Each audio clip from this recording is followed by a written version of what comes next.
Hi everyone. In the last class, we discussed the brief classification of animal kingdom. આપણે animals ને કઈ રીતના classify કરીએ છીએ ને આખો ટેબલ બનાવ્યો હતો, right? I hope કે તમે બધાએ સાથે સાથે બનાવ્યો છે. Okay? If you have made, very nice. અને એનો એક ફોટો પાડી અને મને WhatsApp ઉપર મોકલી દો. Okay? So all can see.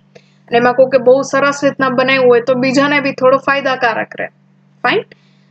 Right. So we have talked about brief classification of animal kingdom. અને એના પછી આપણે સૌથી પેલું જે ફાઇલમ હતું જે એ સેલ્યુલર આપણે કહી શકીએ એવું પ્રોટોપ્લાઝમિક લેવલ વાળું પ્રોટોઝોઆ આપણે ભણ્યા. Okay? So this time we will be starting with the second phylum of animal kingdom, which is Porifera. તમને યાદ હોય તો on basis of cellularity એક unicellular હોય અને એક multicellular હોય, right? So you had protozoa and metazoa. Metazoa માં અંદર આપણે હવે ક્લાસિફાય કર્યું હતું એને cellular based cellular level સુધીનું હોય એનું organization, then they were called parazoa. અને જેનું ટિશ્યુ લેવલ અથવા એનાથી ઉપર હોય તો they were known as eumetazoa. તો પેરાઝોઆ જે હતું એમાં ફાઇલમ આવે છે પોરીફેરા એટલે કે સછિદ્ર, રાઈટ? આવું તમે ક્યાંક ને ક્યાંક તો જોયા જ હશે. તો આવા જે બી તમને આવા સિલિન્ડ્રિકલ શેપ છે, અમુકના અલગ અલગ શેપ બી હોઈ શકે, કલર બી અલગ અલગ કેટલાય તમને જોવા મળે છે. તો આ ઓરેન્જ કલરનું છે, આ મોટા સિલિન્ડર્સ છે, આ થોડા નાના છે વેઝ જેવા. Then you have rock type. અમુક જે છે એ આના કરતા બી નાના, આ જે નાના ઓરેન્જ છે એવા સછિદ્ર પણ તમને જોવા મળે. Some will be purple in color. So all of these are included in the phylum Porifera. આનું ગુજરાતી નામ પરથી તો ખબર પડે કે સછિદ્ર, છિદ્ર એટલે holes. તો જેમાં holes હોય એવાને કહેવાય સછિદ્ર. But from the English name also you can remember pore. Pore એટલે કે કાણા, right? So porifera નો મતલબ થાય એવા કાણાવાળા organism. So let us start. If you have seen the cartoon which used to come, I think it still comes, it is known as SpongeBob SquarePants. Nickelodeon ઉપર આવતું. તો એમાં જે SpongeBob જે છે is actually a sponge. Actually porifera નું એક sponge છે, right? So this is just a cartoon which is showing કે ઓરિજિનલ સ્પોન્જ માંથી કઈ રીતના એનું ઇવોલ્યુશન થઈને આ કાર્ટૂન બનાવ્યું. Okay, just for fun. Okay, so porifera have cellular level of body organization. Okay, કોષ સ્તરીય they come under metazoa. Multicellular હોય છે, એક કરતા વધારે કોષવાળા. asymmetrical.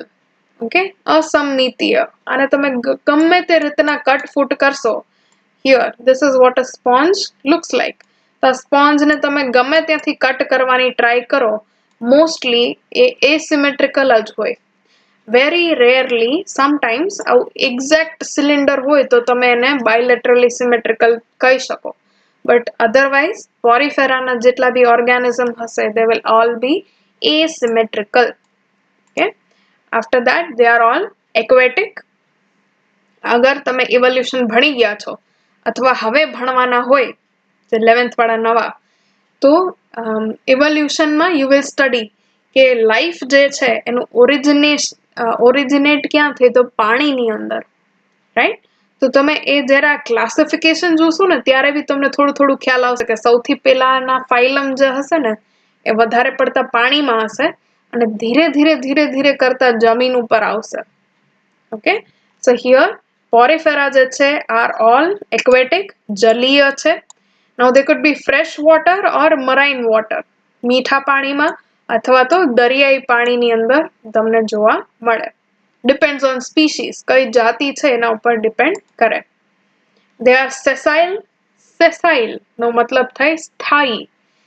સ્થાયી મતલબ ક્યાંય મૂવ થશે નહીં, એક સબસ્ટ્રેટમ હોય. સબસ્ટ્રેટમ એટલે નીચે રોક હોઈ શકે, કઈ બી પ્લેટફોર્મ હોઈ શકે, રાઈટ? તો અહીંયા જે ધારો કે પથ્થર છે તે પથ્થરને કહેવાશે સબસ્ટ્રેટમ અને એની ઉપર ચોટેલા જ હોય છે. એ ક્યાંય હરી ફરી શકતા નથી. So they are sessile.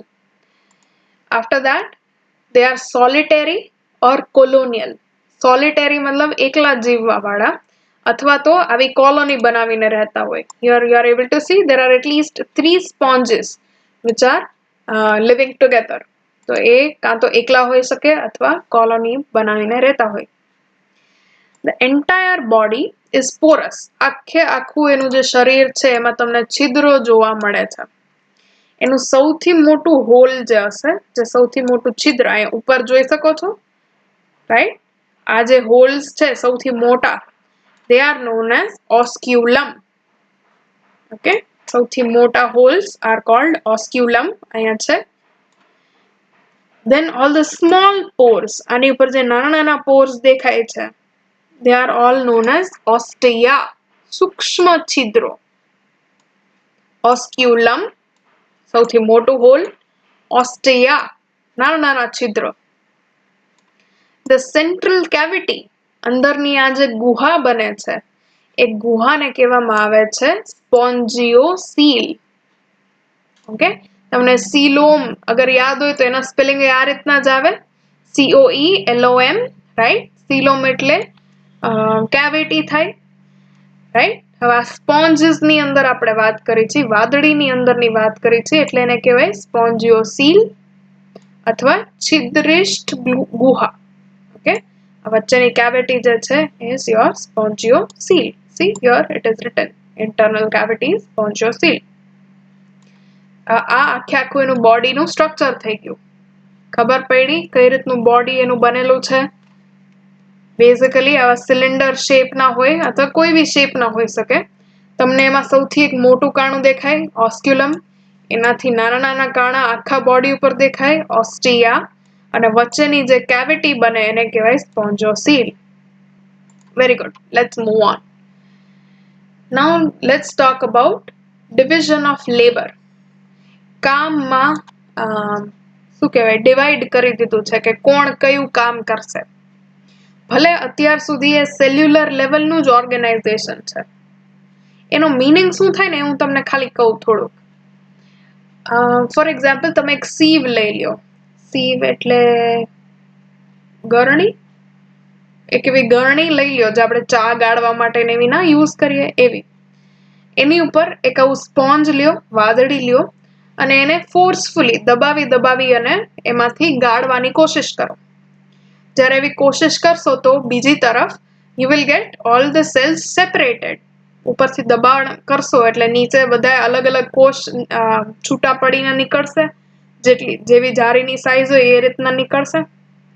હવે આવા કોષને અગર તમે એક સાથે પાછો ઢગલો બનાવી દો ને તો they will still act as an organism. Okay, એ પોતાની મેળે બી કામ કરી શકતા હોય સેલ્સ, અને આવી રીતના ઢગલો બનાવી દો તો એ ઢગલો બી still it will be able to live. એ જીવિત રહી શકે. તો એનો મતલબ થાય છે હવે એમાં સેલ્યુલર લેવલનું ઓર્ગેનાઇઝેશન છે. ફાઇન, પણ આ સેલ્યુલર લેવલ પર બી એમાં અલગ અલગ ટાઈપના સેલ તમને જોવા મળે છે ખરા. So there are different types of cells present in the phylum Porifera. Fine, કયા સેલ્સ છે એક પછી એક આપણે જોઈએ. આ બાય ધ વે તમને એક એની વોલ હતી, જે દીવાર હતી, એનો એક ક્રોસ સેક્શન કરીને કટ કરીને તમને દેખાડ્યું છે કેવું દેખાય. આ તરફ તમારું હશે સ્પોન્જિયોસીલ, ઓકે, અને આ તરફ હશે બહારની દિવાલ. Fine, so let us start with the first type of cells which are known as pinacocytes. Pinacocytes જે છે, here you are able to see, આ સૌથી બહારનો કોષ. So they are pinacocytes. Pinacocytes જે છે એનું કામ છે બહારનું પ્રોટેક્શન, પ્રોટેક્ટિવ એક લેયર બનાવવું, કવરિંગ બનાવવું. ઓકે, અને કોક વખત એ ફૂડ પાર્ટિકલ અગર હોય આજુબાજુ તરતા હોય તો એને અંદર લેવાનું કામ, ફેગોસાઇટોસિસ કરવાનું કામ બી કરશે. જેવી સાઇટ આવે એનો મતલબ થાય સેલનું નામ છે. ઓકે, અને પિનાકોસાઇટ્સ એટલે આ બહારનું લેયર. આજે તમને yellow, I think yellow colour જે છે એમાં દેખાડો છે એ. Second type of cells are porocytes. પોરોસાઇટ્સ જે છે નામ ઉપરથી જ ખબર પડે, પોરો મતલબ પોર બનાવતા હોય એવા. તો હિયર આ જે ઓરેન્જ કલરનું સેલ જે છે એવું પોરોસાઇટ છે. એનું કામ શું છે તો કે બહારનું પાણી જે છે એને અંદર તરફ લઈ જશે. ઓકે, સો પોરોસાઇટ બહારથી પાણી અંદર આવી શકે એવું. Then you have amoebocytes or archaeocytes. અમીબોસાઇટ એટલે કહેવામાં આવે કેમ કે એનો શેપ અમીબા જેવો હોય છે. ઓકે, એનો મતલબ એના કઈ શેપ હોતો જ નથી બેઝિકલી. તો અમીબોસાઇટ અથવા આર્કેઓસાઇટ જે છે એનું કામ શું છે તો it will help in digestion.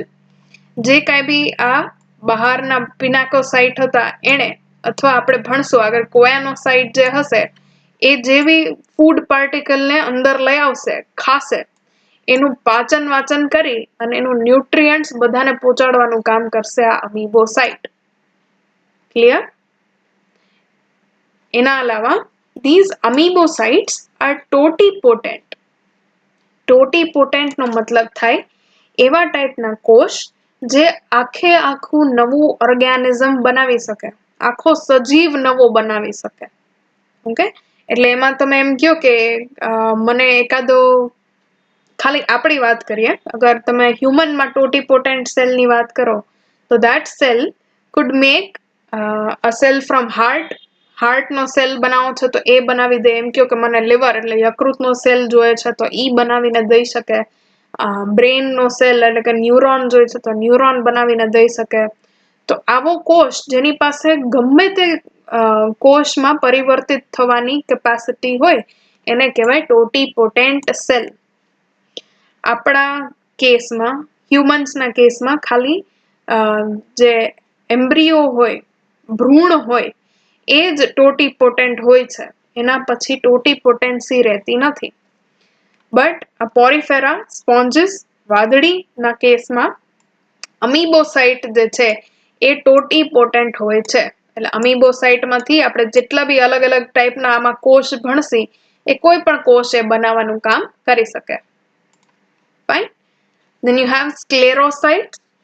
સ્ક્લેરોસાઇટ જે છે એ કેલ્સાઇટ એટલે CaCO3 કેલ્શિયમ કાર્બોનેટ અથવા સિલિકેટ એટલે સિલિકોન ડાયોક્સાઇડ SiO2 ના સ્પિક્યુલ્સ બનાવી શકે, દ્રઢાઓ. સ્પિક્યુલ્સ જે છે જે અહીંયા તમને થોડું ઘણું આવું દેખાય છે કાંટા જેવું, એ એકચ્યુઅલી એવું જ કાંટા જેવું જ એક વસ્તુ બનાવે છે જે સ્પોન્જના સપોર્ટ માટે હોય. આ આખે આખું અગર ખાલી આવા લૂઝલી, હજી જુઓ પેશી બની નથી, પેશી હોય તો એમાં એકબીજા કોષ સાથે કંઈક સરસ રીતના જોડાયેલા હોય. પણ કેમ કે આ સેલ્યુલર લેવલનું જ ઓર્ગેનાઇઝેશન છે હજી આમાં, તો બધા સેલને જોડી રાખવા માટે એને કંઈક સપોર્ટ રહે એના માટે કંઈક હોવું જોઈએ વસ્તુ. તેવી બે વસ્તુ આવેલી હોય છે. એક જે છે એ આ સ્પિક્યુલ્સ છે. સ્પિક્યુલ્સ એકદમ કડક કાંટા જેવા હશે, આપણે હમણાં આગળ જોશી એનો photograph. They could either be of calcite એટલે કેલ્શિયમ કાર્બોનેટ ના હોઈ શકે અથવા સિલિકેટ એટલે કે કાચ ના બી હોઈ શકે. ઓકે, then you have કોલેનોસાઇટ અથવા તો જે બેઝિકલી કોલાજન બનાવે. ઓકે, કોલાજન તમને ખબર હોય તો એક ફાઇબરસ પ્રોટીન છે. તો આવું પ્રોટીન બનાવશે. સ્પેશિયલી આને સ્પોન્જના કેસમાં સ્પોન્જિન કહેવાય. તેવા સ્પોન્જિન ફાઈબર બનાવશે. તો આ સ્પોન્જિન ફાઈબર્સ જે છે એ અને સ્પિક્યુલ્સ આ બે વસ્તુ ભેગી મળી અને આખા સ્પોન્જને, વાદળીને એનો શેપ અને એનું સ્ટ્રક્ચર આપવા માટે રેસ્પોન્સિબલ છે. એના પછી ફાઇનલી આવે છે કોયાનોસાઇટ્સ. કોયાનો મતલબ થાય કોલર. ઓકે, આપણે કોલર જેવું શર્ટમાં હોય ને એ ટાઈપનું. તો કોયાનોસાઇટ જે છે જેને કોલર કોષ કહેવાય, એનું કામ શું છે તો આ અંદરના પિંક કલરના જે સેલ્સ છે ને એ કોયાનોસાઇટ છે. એની પાસે આ બ્લેક કલરનું જે તમને દેખાય છે that is a flagella. Okay, એની પાસે કશા આવેલી છે અને આ ઉપરના જે છે they are small fiber like projection. એટલે સીલિયા જેવું નાનું નાનું કંઈક જે તમારી સાઇટોપ્લાઝમિક મેમ્બ્રેન હોય એના જ પ્રોજેક્શન આવેલા હોય છે. ઓકે, આ સ્પોન્જોસીલ ની લેયરમાં પ્રેઝન્ટ હોય એટલે એને કહેવાય કોએનોસાઇટ કોલર ના સેલ. ઓકે, અને એનું કામ શું છે તો કે આ કશા એની પાસે છે ને એક વોટરનો કરંટ જનરેટ કરવામાં રિસ્પોન્સિબલ છે. આ પોરોસાઇટમાંથી બહારથી જે કઈ પાણી અંદર આવશે એનો એક કરંટ જનરેટ કરવા માટે એ ક્યાંકથી બહાર જવું જોઈએ ખરા, તો જ નવું પાણી અંદર આવે. એ રીતના આ એક આખો કરંટ જનરેટ કરવા માટે રિસ્પોન્સિબલ છે. એના અલાવા જે કઈ બી કોષની નકામી વસ્તુઓ હોય, વેસ્ટ મટીરિયલ હોય, એ વેસ્ટ મટીરિયલ પણ અહીંયા પાણીમાં એ સ્પોન્જોસીલની અંદર પાણી જે હોય એમાં ઉમેરી દેવામાં આવે, એમાં એડ થઈ જાય, અને એ વેસ્ટ સેલથી દૂર થાય એના માટે બી આ કોએનોસાઇટ જે છે એ કરંટ જનરેટ કરે. So for removal of waste, then exchange of gases, એટલે કે ઓક્સિજન અંદર લેવો અને કાર્બન ડાયોક્સાઇડ બહાર કાઢવું, એનું કામ બી આ કોએનોસાઇટ કરે છે. એના અલાવા બી એના અલગ અલગ કામ છે, એ થોડા ડિપેન્ડ કરે કઈ સ્પીશીઝ છે. ઓકે, પણ આ બેઝિકલી આટલા ટાઈપના કોષ આની અંદર આવેલા હોય છે. આમાં ડિવિઝન ઓફ લેબર શું જોવા મળે છે તો કે એક અગર કોષ હશે તો એ ખાલી સ્પોન્જ એન્ડ ફાઈબર બનાવે છે, બીજું કોષ ખાલી સ્પિક્યુલ બનાવે છે, ત્રીજું કોષ ખાલી વોટર કરંટ જનરેટ કરે છે, એક ખાલી કવરિંગ બનાવે છે, રાઈટ. તો આ રીતના આખા જે કામ છે એ બધા વિભાજિત થઈ ગયા છે, right. So these are all the cells in porifera. આ થઈ ગયું તમારું સ્પિક્યુલ. આ એક 3D સ્ટ્રક્ચર છે કે આવા સ્પાઇક. ઓકે, સ્પિક્યુલ યાદ કઈ રીતના રહે તો કે આપણે સ્પાઇકી હેર સ્ટાઇલ હોય ને, મોહોક વોહોક કે એવો ટાઈપનો આવા સ્પાઇકી અપિયરન્સ વાળા કેલ્સાઇટ અથવા સિલિકેટના મોલિક્યુલ્સ. ઓકે, મોલિક્યુલ્સ તો ન કહેવાય પણ સ્ટ્રક્ચર્સ. આ માઇક્રોસ્કોપમાં તમે ઇમેજ જુઓ તો 100 માઇક્રોન એટલે આવડી આ સ્કેલ આપેલું છે, અને આ ટાઈપના સ્પિક્યુલ્સ તમને દેખાય છે. એ સ્પોન્જમાં કઈ રીતના પ્રેઝન્ટ હોય એ આ ડાયાગ્રામમાં તમને દેખાય કે આવા ઘણા બધા સ્પિક્યુલ એક આ ટાઈપની જારી બનાવે છે એવું દેખાય છે, ઝાડ જેવું બનાવ્યું. આ ઝાડની ઉપર હવે આ બધા અલગ અલગ ટાઈપના આપણે આની પેલા કોષ ભેણા ને સેલ્સ એ ચોટેલા રહી શકે. અને because of this structure like a net, it will provide shape to the sponge. Okay, તો આ થઈ વાત spicules ની. Spicules spiky. Okay, they could be made up of calcium carbonate or silica. Now let us talk about the canal or water transport system, જળ વહન તંત્ર. આપણે હમણાં જ જોયું હતું કે જે સાઈડના પોરોસાઇટ હોય એટલે ઓસ્ટિયા હોય ને ત્યાં પોરોસાઇટ હોય, તો આવા ઓસ્ટિયામાંથી પાણી અંદર જાય અને ઓસ્ક્યુલમ જે સૌથી મોટું છિદ્ર ઉપર હોય એમાંથી પાણી બહાર જાય. ઓકે, જો અહીંયા તમને એક્ઝામ્પલ માટે દેખાડ્યું છે કે આ જણાએ કઈ ડાય સાઈડમાં નાખી તો સાઈડમાંથી અંદર એબ્ઝોર્બ થઈ અને અહીંયા ઓસ્ક્યુલમમાંથી બહાર આવી. ઓકે, તો સાઈડમાં જે ઓસ્ટિયા હશે, સૂક્ષ્મ છિદ્રો હશે, એમાંથી ડાય પાણીની સાથે અંદર ગઈ અને ઉપર તમને દેખાય છે ઓસ્ક્યુલમ સાથે પાણીની બહાર નીકળી. Okay, same thing in different shape of sponge. આ આખી કોલોની છે સ્પોન્જની, આમાં એકલું સ્પોન્જ છે. આ રીતના અંદરથી કરંટ ના કારણે તમને બહાર નીકળતી હોય ડાય એવું દેખાય. તો આ કરંટ જનરેટ કરવા માટે આ સ્પોન્જોસીલ જે છે એની અંદરના આવેલા કોએનોસાઇટ એટલે કે કોલર કોષો રિસ્પોન્સિબલ છે. I hope it is clear to you. આ રીતના પાણીનું એટલે કે જળનું વહન થાય છે. So it is known as water transport system or જળ વહન તંત્ર. Okay, see, this is a simpler diagram shown here. તમારે ડ્રો કરવું હોય તો કે અહીંયા ઓસ્ટિયા જ્યાં હશે, ઓસ્ટિયાનો મતલબ જે સૂક્ષ્મ છિદ્ર, ત્યાંથી પાણી અંદર જઈ રહ્યું છે અને ઓસ્ક્યુલમ જે છે ત્યાંથી પાણી બહાર.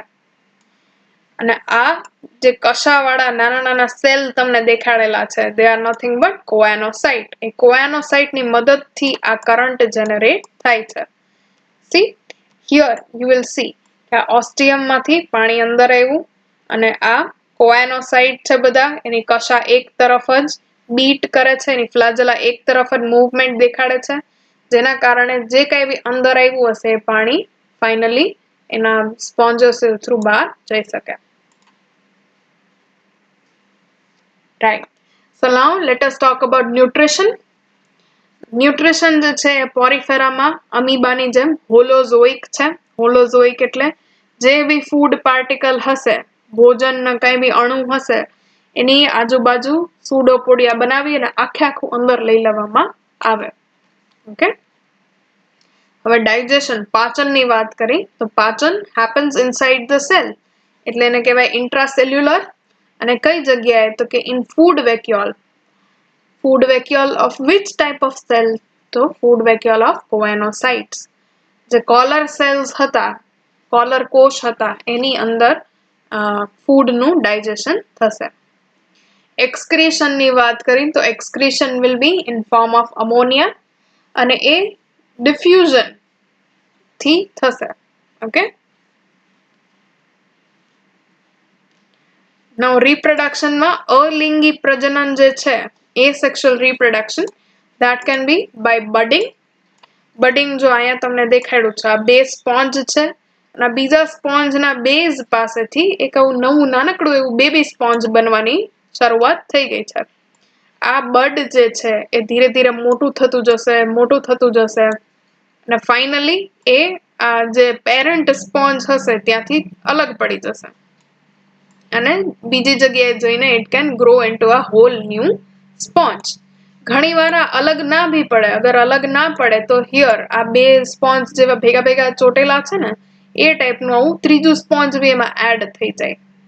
Fine. So this is how the sponges asexually reproduce by budding. પછી there is fragmentation.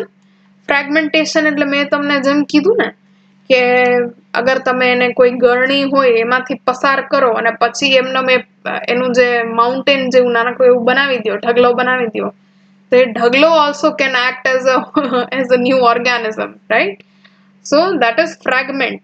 એનું ખંડન થઈ જાય. તમે એમાં કટકો કરી આવો, એક નાઈફ લઈને જાઓ અને અહીંયાથી વચ્ચેથી સ્લાઇસ કરી દો, તો એ જે સ્લાઇસ કરેલો ભાગ હશે will again form a new sponge, અને જ્યાંથી તમે કટકો કર્યો હશે એ બી આખું નવું સ્પોન્જ બનાવી દેશે. તો this can also happen. So fragmentation, obviously આ fragmentation એની મેળે નહીં કરે, રાઈટ? પણ કોઈ માછલી દ્વારા, કોઈ ફિશ દ્વારા કે કાંઈ બી હ્યુમન એક્ટિવિટીના કારણે અગર સ્પોન્જના ટુકડા થઈ જાય તો એ નવા સ્પોન્જ એમાંથી બની શકે ખરા. The third type of asexual reproduction is with help of gemmules. આવા આપણે ઇવન પ્લાન્ટ કિંગડમમાં તમે ભણશો જેમ્યુલ્સ. યાદ આવે છે શેમાં? ચલો હોમવર્ક ગોતીને આવજો શેમાં. ઓકે. અગર ચાલી ગયો હોય chapter then well and good, you will be able to remember as well as find it out. જે લોકો માટે હજી પ્લાન્ટ કિંગડમનો ચેપ્ટર ચાલ્યો નથી એમના માટે ડુ નોટ વરી, ખાલી આ એક ટર્મ યાદ રાખજો. ઓકે. હવે જેમ્યુલ્સ છે શું?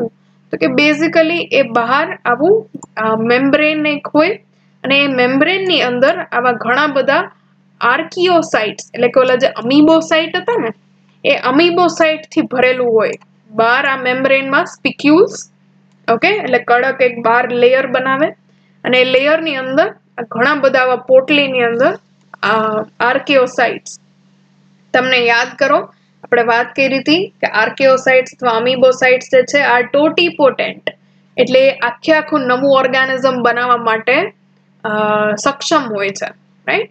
સો એવા કોષ જે છે એની આજુબાજુ એક આવું પડ બનાવી અને આવા જેમ્યુલ્સને છોડી દેવામાં આવે. એ જ્યાં જઈને પડશે ત્યાં એ બીજ જેવું કામ કરે and it will give you a new sponge. Okay, so this is અલિંગી પ્રજનન. આ asexual reproduction થઈ ગયું with help of budding, fragmentation and gemmules. Then sexual reproduction. Sexual reproduction માં sponges are hermaphrodite. hermaphrodite એટલે કે ઉભયલિંગી. એનો મતલબ એક જ ઓર્ગેનિઝમની અંદર, એક જ સજીવની અંદર બે ટાઈપના લિંગ આવેલા હોય છે. Both sexes are present. Okay, આનું નામ કઈ રીતના પડે છે? તો ઇન ગ્રીક માઇથોલોજી એટલે કે ગ્રીક કથાઓની વાત કરો તો એમાં એના બે ભગવાન છે. એકનું નામ છે હર્મીસ, ઓકે, HERMIS, અને એકનું નામ છે એફ્રોડાઇટ ઓર એફ્રોડાઇટી, ડિપેન્ડ્સ તમે કોણ પ્રોનાઉન્સ કરે છે. ફાઇન. તો હર્મીસ અને એફ્રોડાઇટીના એક જે છોકરાઓ હતા દે બીકેમ હર્માફ્રોડાઇટ. શું કામ? તો કે એની પાસે થોડાક છોકરી જેવા અને થોડાક છોકરા જેવા કેરેક્ટર્સ હતા. ફાઇન. સો દે વર કોલ્ડ હર્માફ્રોડાઇટ. એના પરથી નામ આવે છે. એના પરથી આપણે એનિમલ્સને બી હર્માફ્રોડાઇટ કહીએ છીએ. which means કે a single organism has both the type of reproductive organs or both type of reproductive cells. આ એક જ ઓર્ગેનિઝમ સ્પર્મ પણ બનાવી શકે અને ઓવા પણ બનાવી શકે.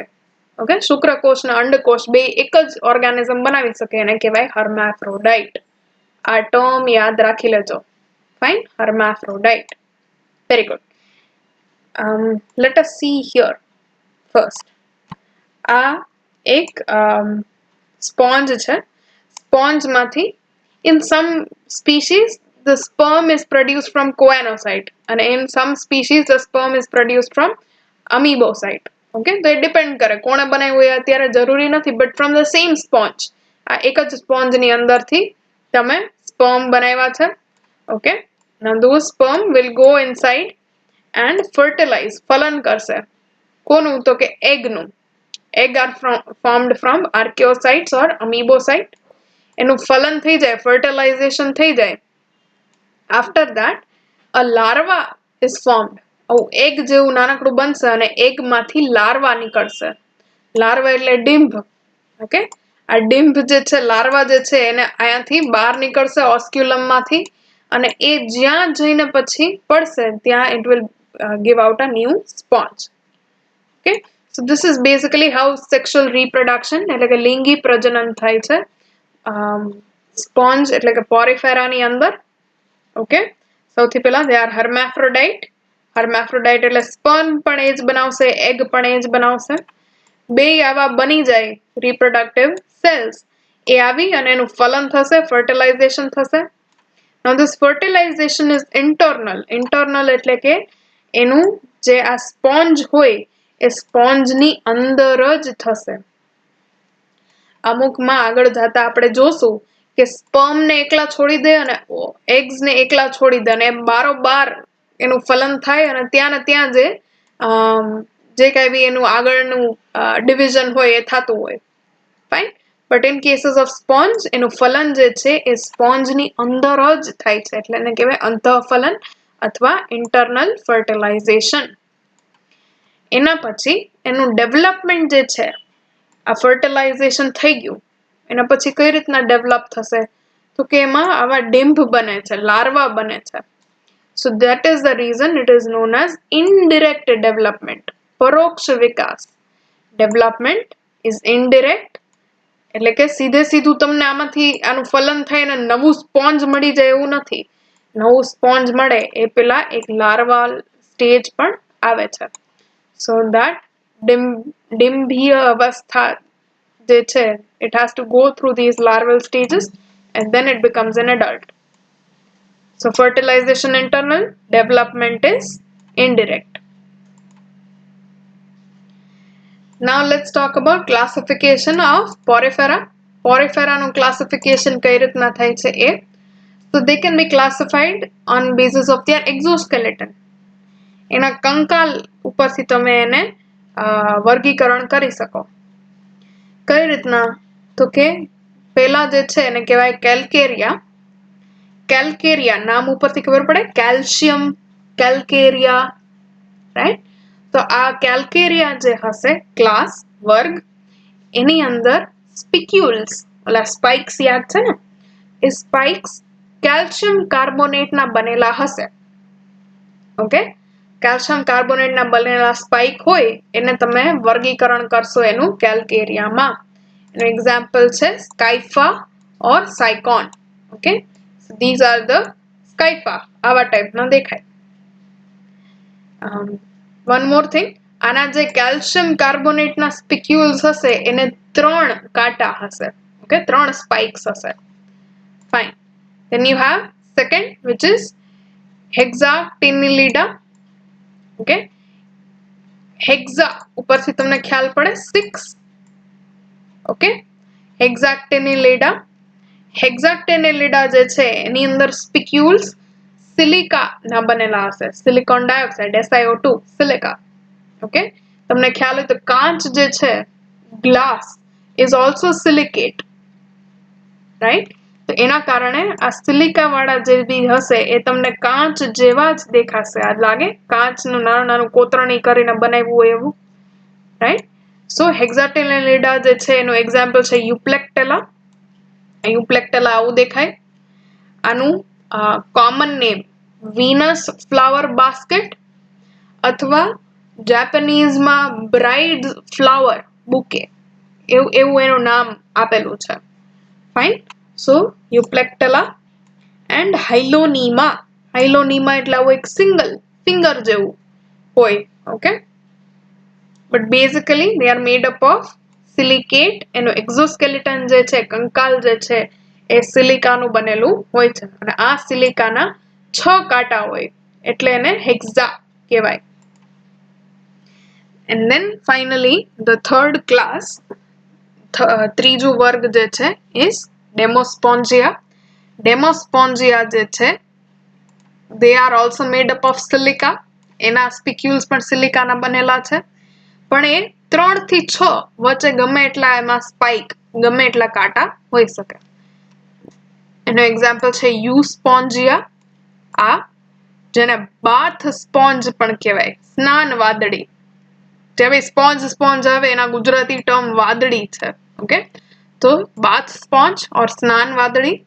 And then there is only one example which you have to remember, Spongilla. એવું વિચારવા મનમાં ગોડઝિલા છે એવું જોયું છે ને મૂવી ક્યાંક, તો ગોડઝિલા પણ સ્પોન્જ થી બનેલું એટલે એનું નામ આપ્યું Spongilla. Okay, so this Spongilla, this Godzilla is fresh water sponge. એ ખાલી મીઠા પાણીમાં જ જોવા મળશે. ઓકે, બાકીના જેટલા બી હતા they are all marine. એ બધા તમને ખારા પાણીમાં, દરિયાઈ પાણીમાં જોવા મળે. Spongilla is the only one you see in fresh water. આનો ઉપયોગ ક્યાં થાય છે? ઉપયોગિતા પોરિફેરાની. તો જૂના જમાનામાં સ્પેશિયલી ઇન રોમન એરા, જ્યારે રોમન એટલે યુનાનીઓ જે હતા they used to use આપણે જે આની પેલા યુસ્પોન્જિયા જોયું ને, આ બાથ સ્પોન્જ, આ નીચે વાળું, એને તમે કાઢી અને એને સુકવી નાખો થોડું, એના પછી આ ટાઈપનું દેખાય. ઓકે, તો આને સ્પોન્જની જેમ જ્યારે નહાવા જાય ને ત્યારે સાથે લઈને જતા સ્ક્રબ કરવા માટે એ રીતના, અને એકદમ સોફ્ટ હોય, પણ એની સાથે સાથે એમાં પાણીને રોકી રાખવાની ક્ષમતા બી હોય, રાઈટ? તો એના ઉપરથી જ અત્યારે જે તમે સ્કોચ બ્રાઇટ જોઈ હોય અથવા આવા સ્પોન્જ જ્યાં જ્યાં બી જોયા હશે, એનો આઈડિયા ક્યાંથી આવ્યો? તો કે એનો આઈડિયા આવ્યો આ પોરિફેરા, એની વાદળી માંથી. ઓકે, વાદળી ઇન ધ સેન્સ સ્પોન્જીસ માંથી. એના અલાવા તમને આ ટાઈપના બી ક્યાંક ને ક્યાંક તો જોયા હશે, અને લૂફા કહેવાય. ઓકે, અત્યારના જે લૂફા પ્લાસ્ટિકના બનેલા હોય એ નહીં, આ ઓરિજિનલ લૂફા. તો these loofah are also sponges. Okay, અને એને સુકવી નાખો જ્યારે એના બધા કોષ જે છે એ મરી જાય, એના પછી એના સ્પિક્યુલ્સ ના કારણે તમને આ એનું કંકાલ દેખાય. Okay, so this કંકાલ, this skeleton is also used in soap. અમુક તમે ઓલા સ્પેશિયલ સોપ બનાવવા વાળા વિડીયો કેવા 5 minute ક્રાફ્ટમાં કે ક્યાંક તો આવું જોયું હશે ખરા. Okay, so this is the use of phylum Porifera. Okay, we end the class here, and next time we will be moving on with the Eumetazoa. And Eumetazoa ની અંદર radial symmetry માં be the first phylum which will be Coelenterata. Okay, yeah, so this is a picture from your textbook. તમારી textbook નો diagram છે, જેમાં 3 sponge તમને દેખાણા છે, એક સ્કાઇફા અથવા સાયકોનનું, પછી બીજું જે છે યુસ્પોન્જિયા છે, જે હમણાં આપણે જોઈ બાથ સ્પોન્જ, સ્નાન વાદળી, અને હા મેં ફોટોગ્રાફ એટલે રાખ્યો છે સ્પેશિયલી કે થર્ડ આ જે સ્પોન્જિલા દેખાડ્યું છે ને, ઓલું ફ્રેશ વોટર વાળું ગોડઝિલા, એમાં આ આંખ નથી, ભૂલ નહીં કરતા please. This is not eye, this is more like osculum કે એવું કંઈ કે તમને દેખાડવા માંગે છે કે એક જે મોટું છિદ્ર છે અને બાકી બધા નાના નાના છિદ્ર છે. અને એના અલાવા આ જે છે એ બ્રાન્ચ દેખાડે છે, ડાળી છે, કઈ બી એવું સબસ્ટ્રેટમ હોય એની ઉપર આવું સ્પોન્જિલા જે છે એ ચોટેલું તમને જોવા મળે. Okay, so here we end. Next time we will start with Cnidaria or Coelenterata, જેને દંશકો અથવા તો કોષ્ઠાંત્રી કહેવાય છે.